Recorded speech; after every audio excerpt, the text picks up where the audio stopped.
В первую очередь я хотела бы сказать, что в условиях дефицита бюджета, достаточно таких ограниченных средств, которые выделяются из бюджета на различные, скажем, оборудование, учебные материалы, учебное оборудование, министерством было принято решение активизировать свою работу именно по цифровизации в целом процесса обучения наших детей в школах. Поэтому с прошлого года очень большая работа была начата.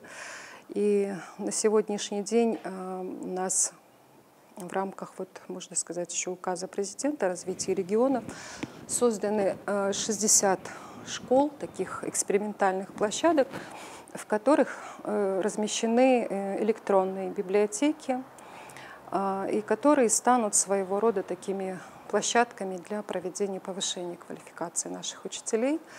И на сегодняшний день одним из таких важных электронных ресурсов являются образовательные ресурсы как для начальной школы, так и для средней школы, для основной школы. Для начальной школы это Айбилим, для основной школы это Билим Булагы. Это образовательные электронные ресурсы по основным предметам нашего базисного учебного плана. В принципе, это как дополнительный учебный материал, но он может использоваться как учителями, так и нашими детьми. И что очень важно, были разные, скажем, вопросы, что они на сегодняшний день пока недоступны всем детям, но цель самого проекта была в первую очередь разместить их в этих 60 школах. В 60 школах в полной мере уже этими ресурсами пользуются. И на сегодняшний день мы, в принципе, уже запустили для всех остальных детей. Если в школе есть интернет, то этими ресурсами могут пользоваться как дети, так и учителя. Если нет интернета, то доступна офлайн-версия, то есть это на различных таких носителях. Об обеспеченности интернета можно сказать сегодня 67-68%. Здесь тоже у нас достаточно серьезная динамика. В прошлом году при поддержке наших депутатов Джоркинеш этот вопрос поднимался в Джоркинеш, правительство поддержало, и были выделены средства, мы смогли подключить 775 школ к интернету.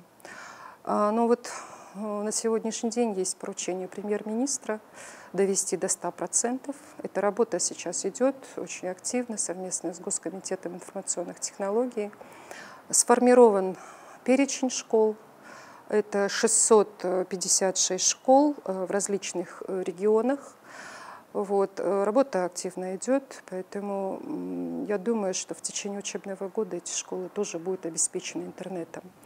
Есть только проблема, у нас где-то порядка 25 школ, расположенных очень далеко. Например, взять тут же село Зардалы. Да? Но я думаю, в этих школах мы предложим офлайн-версию, то есть на различных таких электронных носителях, чтобы дети тоже могли пользоваться хотя бы теми ресурсами, которые мы на сегодняшний день предлагаем. За последние годы наблюдается достаточно хорошая положительная динамика.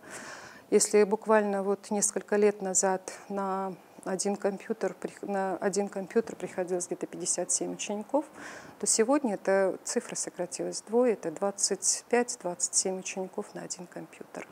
И, в принципе, ежегодно из бюджета выделяется определенная сумма, которая позволяет закупать эти компьютеры. Но в целом эта проблема сохраняется. Эта проблема сохраняется, на повестке дня она есть, мы постоянно ее озвучиваем, поэтому этот вопрос решать надо.